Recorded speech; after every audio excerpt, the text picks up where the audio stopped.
কিছু কিছু পাবলিক আছে যারা বলে আমি তো গরু গোশত একদম খেতে পারি না, একদিনের বেশি তো পারি না। ভাই তোরা কি মানুষ?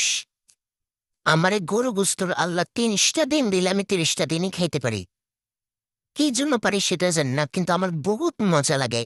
এত মজা লাগে, এটা শুধু আমি না, আমার ফ্যামিলিতে আমার বাবাও। আমরা গরু গোশত অনেক খাইতে পারি। কেউ তো আবার ফেসবুকে এসে কারো বসে ডাল ভাত হয়েছে কি দাওয়াত দিবেন। ও তো ঢং দেখাস তোরা, আল্লাহ আল্লাহ। দেখ কিভাবে গরু গোস্তটা মাখাইতেছে, শুধু সেটা দেখ। আরে গরু গোস্ত মাখানি দেখলেই তো মনটা চায় যখন বইব এক থালা ভাত নিয়ে বসু। এত ঢং করে লাভ নেই ভাই। আমরা গরু গোস্ত লাভার।